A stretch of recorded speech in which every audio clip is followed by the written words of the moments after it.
प्यारे बच्चों, मैं सविता प्रजापति अयोध्या दास राजकीय कन्या इंटर कॉलेज गोरखपुर से कक्षा 11 जीव विज्ञान विषय की इस कक्षा में आपका स्वागत करती हूँ। बच्चों, आज हम कक्षा 11 के जीव विज्ञान विषय का अध्ययन प्रारंभ करने जा रहे हैं और इस विषय का अध्ययन प्रारंभ करने से पहले आइए हम इसके पाठ्यक्रम के बारे में जान लें।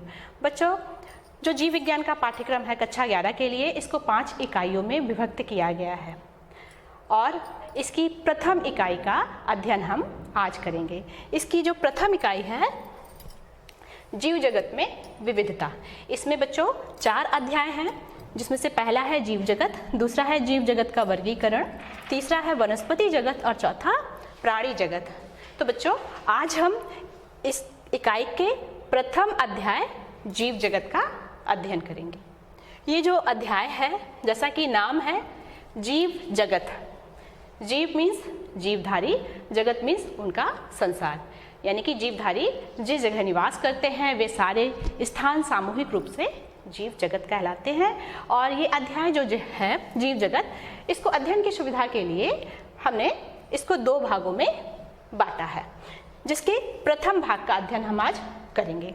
इसके प्रथम भाग में जिन चर्चा के बिंदुओं पर आपसे बात होगी, उनमें से पहला है सजीव व इनके लक्षण, फिर दूसरा है जैव विविधता, तीसरा है जीवन के डोमेन, चौथा है जीवधारियों का वर्गीकरण एवं लाभ और 5वां है वर्गीकी एवं वर्गीकरण विज्ञान। तो चलिए बच्चों, आज की कक्षा प्रारंभ करते हैं जीव विज्ञान से। जीव विज्ञान क्या है? जैसा कि नाम से स्पष्ट है, जीव यानी कि जीवधारियों का, विज्ञान मीन्स उनका सुव्यवस्थित ज्ञान, यानी कि ज्ञान की वह शाखा जिसमें जीवधारियों का हम अध्ययन करें, जीव विज्ञान कहलाती है।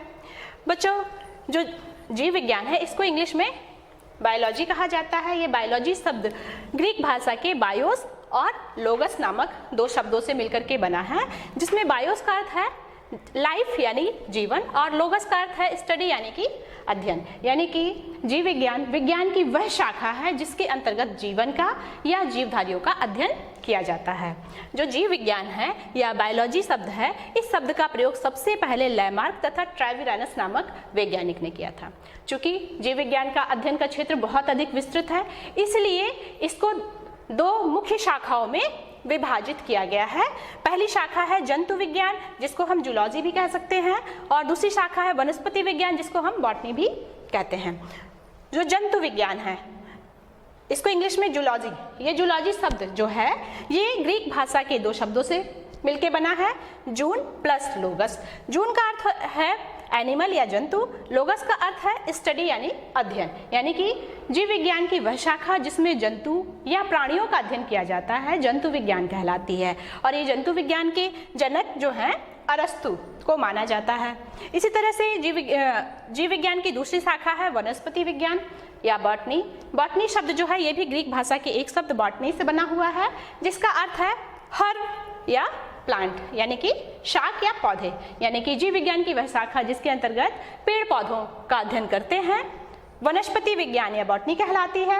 और वनस्पति विज्ञान के जनक जो हैं थियोफ्रास्टस हैं। आइए बच्चों, अब हम चलते हैं अपने अध्याय पर। जीव, संसार में या जगत में जितनी भी वस्तुएं पाई जाती हैं उनको 2 भागों में विभक्त किया जा सकता है, सजीव वस्तु और निर्जीव वस्तु। सजीव वस्तु क्या होंगी? ऐसी वस्तुएं जो जीव द्रव्य से बनी होती हैं, सजीव वस्तुएं कहलाती हैं। निर्जीव वस्तुएं वे वस्तुएं जो जीव द्रव्य से नहीं बनी होती हैं, जिनमें जीव द्रव्य नहीं पाया जाता है, निर्जीव वस्तुएं कहलाती हैं। सजीवों में कुछ विशेष लक्षण होते हैं जो इन्हें निर्जीवों से पृथक करते हैं। तो आइए हम देख लेते हैं कि सजीवों में कौन कौन से लक्षण पाए जाते हैं जिनके कारण सजीव निर्जीवों से अलग होते हैं। पहला लक्षण है कोशिकीय संगठन। बच्चों, पृथ्वी पर या संसार में, जगत में जितने भी सजीव होते हैं वो कोशिका से बने होते हैं। एक कोशिकीय जीव एक कोशिका से, बहुकोशिकीय जीव बहुत सारी कोशिकाओं से बने होते हैं। दूसरी विशेषता है आकृति एवं आमाप। जो सजीव हैं, प्रत्येक सजीव का एक निश्चित आकार और आकृति आमाप होता है। कुत्ते का आकार कुत्ते की तरह होता है, मछली का आकार मछली की तरह होता है, छिपकली का आकार छिपकली की तरह होता है, बरगद के पेड़ का आकार बरगद के पेड़ की तरह होता है, तो सभी जीव का एक निश्चित आकार एवं आकृति होती है, जबकि जो निर्जीव होते हैं उनका ना तो कोई निश्चित आकार होता है ना ही कोई निश्चित आकृति होती है। आप लोहे को ही देख लीजिए, उसका कोई भी निश्चित आकार एवं आकृति नहीं होती है। अगली विशेषता है वृद्धि। जितने भी सजीव हैं उनमें कोशिका विभाजन के द्वारा जीव भार में या उनकी संख्या में वृद्धि होती है।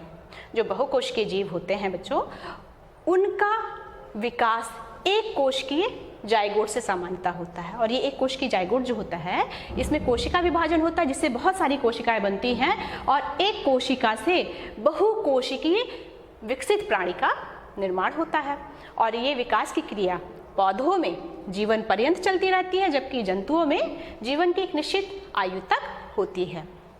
इसके अलावा जो एक कोशिकीय जीव होते हैं, ये कोशिका विभाजन के द्वारा अपनी संख्या में वृद्धि करते हैं। अगली विशेषता है पोषण। पोषण यानी कि न्यूट्रिशन। प्रत्येक जीव जो है उसको वृद्धि करने के लिए नई नई कोशिका बनाना पड़ता है और प्रत्येक कोशिका का निर्माण जीव द्रव्य से होता है और जीव द्रव्य के निर्माण के लिए जीवों को भोजन की आवश्यकता होती है। तो जो पौधे हैं वो प्रकाश संश्लेषण के द्वारा अपना भोजन प्राप्त कर लेते हैं और जो जंतु हैं वो दूसरे जीवों का भक्षण करके भोजन प्राप्त करते हैं, जिनका पाचन करते हैं और पाचन के फलस्वरूप जो पचा हुआ भोज्य पदार्थ होता है ये शरीर की प्रत्येक कोशिका में पहुंच करके जीव द्रव्य का निर्माण करता है। अगली विशेषता उपापचय। जितने भी सजीव हैं उनके कोशिका द्रव्य में बहुत सारे जैविक अणु पाए जाते हैं। ये जो जैविक अणु हैं इनमें प्रतिपल हजारों या लाखों कह सकते हैं जैव रासायनिक क्रियाएं होती हैं और इन जैव रासायनिक क्रियाओं के कारण जीव द्रव्य का निर्माण होता है और जीवन से संबंधित विभिन्न घटनाएं होती हैं। जो उपापचय क्रिया होती है ये संश्लेषणात्मक और अपघटनकारी दोनों तरह से होती है। संश्लेषणात्मक में क्या होता है, सरल अणुओं से जटिल अणुओं का निर्माण होता है, यानी कि जीव द्रव्य का निर्माण होता है। और अपघटनकारी में क्या होता है कि जटिल अणुओं से सरल अणुओं का निर्माण होता है, जैसे कि श्वसन में ग्लूकोज के ऑक्सीकरण के फलस्वरूप जल और कार्बन डाइऑक्साइड इसके साथ ऊर्जा मुक्त होती है। अगली विशेषता है श्वसन। जितने भी सजीव हैं उनमें श्वसन की क्रिया होती है। श्वसन की क्रिया के फलस्वरूप ऊर्जा का निर्माण होता है और ऊर्जा के द्वारा जीव अपनी जैविक क्रियाओं को करते हैं। उत्सर्जन अगली विशेषता है। जब शरीर में या कोशिका में उपापचय की क्रियाएं होती हैं तो उसके फलस्वरूप विभिन्न प्रकार के हानिकारक पदार्थ बनते हैं। इन हानिकारक पदार्थों को शरीर से बाहर निकालने की जो क्रिया होती है उत्सर्जन कहलाती है। तो सजीवों में क्रिया होती है जबकि निर्जीवों में क्रिया नहीं होती है। अगली विशेषता है गमन। जो जंतु होते हैं वे एक स्थान से दूसरे स्थान पर चले जा सकते हैं भोजन की तलाश में या आवास की तलाश में, जबकि जो पौधे होते हैं वो एक ही स्थान पर अपनी जड़ों के द्वारा फिक्स रह करके अपनी शाखाओं को हिला डुला करके गति करते हैं। यानी कि सजीवों में गमन और गति की क्रिया होती है जबकि निर्जीवों में स्वतः गमन और गति की क्रिया नहीं होती है। अगली विशेषता संवेदनशीलता, अनुकूलनता तथा स्थैतिकता।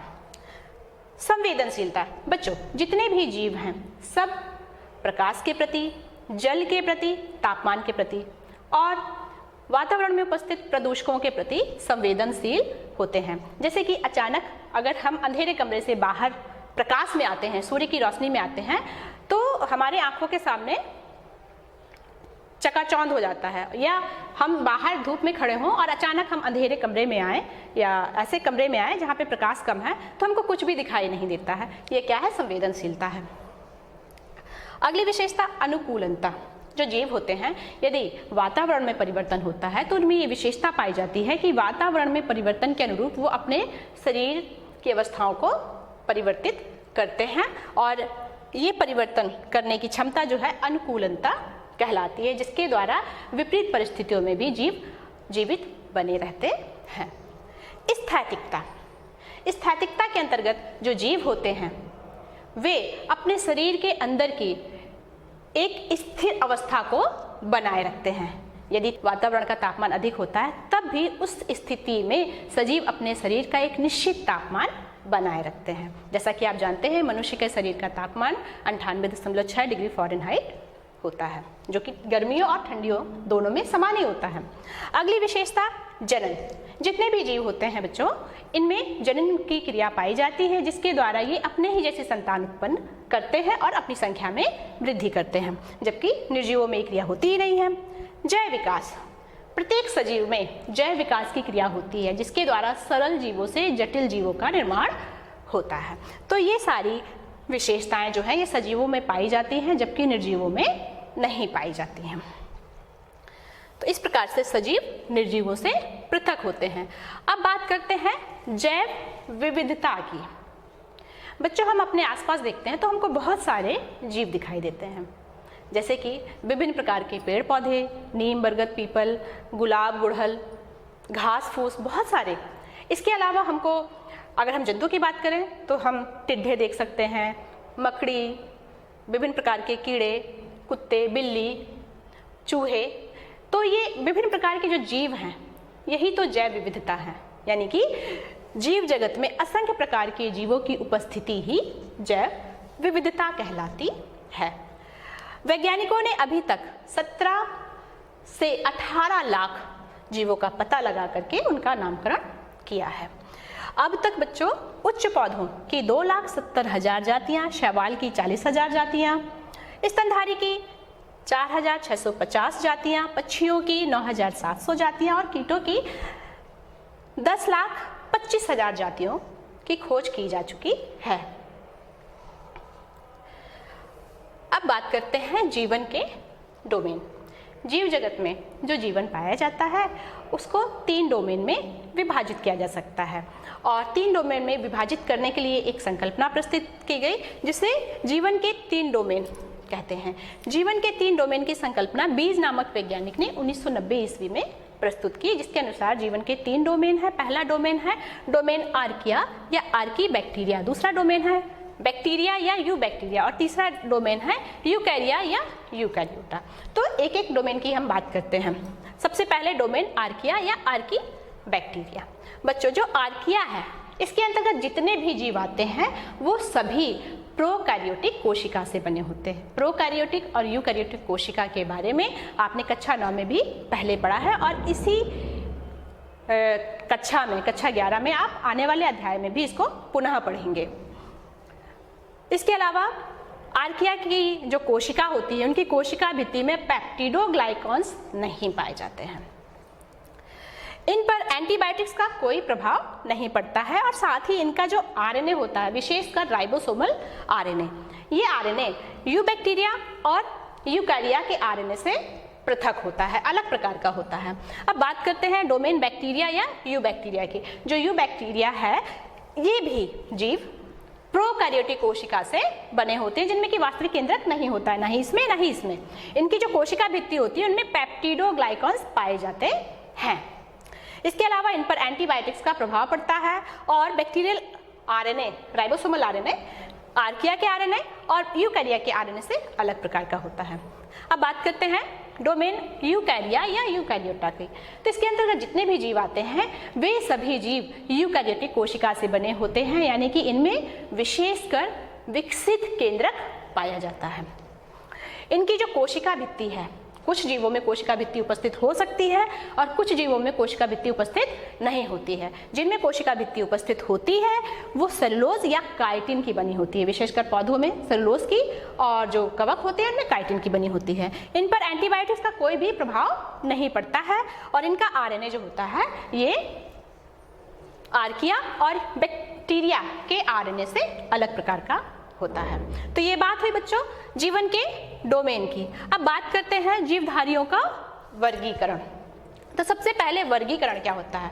वर्गीकरण मतलब वर्गों में बांटना। जैसे कि बच्चों आपके बैग में बहुत सारे पेन, पेंसिल, रबड़, शार्पनर, कॉपी और बुक्स हैं।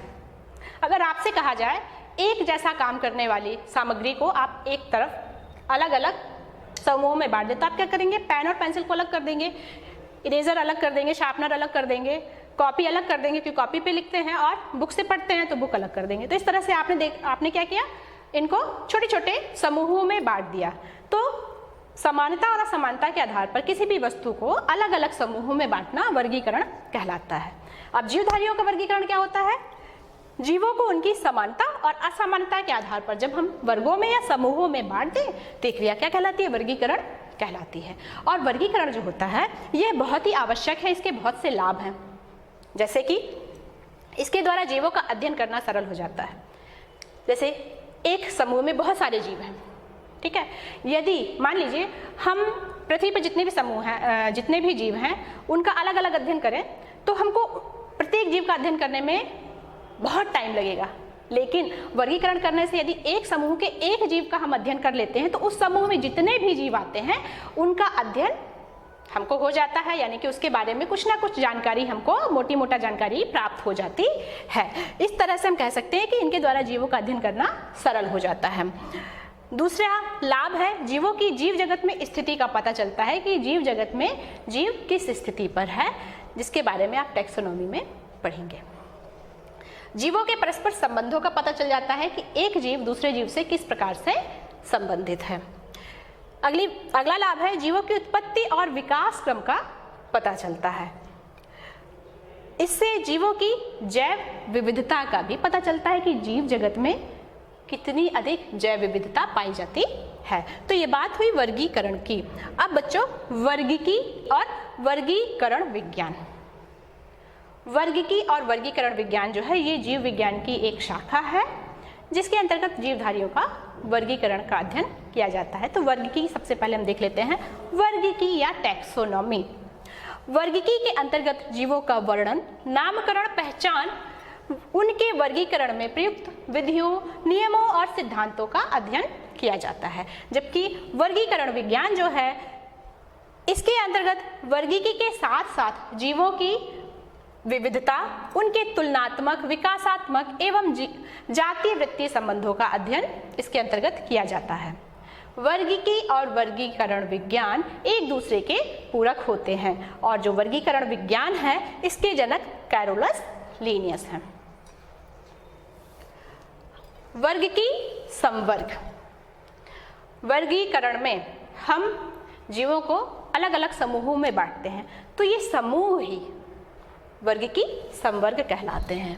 जीवों के वर्गीकरण में प्रयुक्त विभिन्न समूहों को वर्गीकी संवर्ग या वर्गक कहते हैं, जैसे जाति, वंश, कुल, गण, वर्ग, संघ और जगत।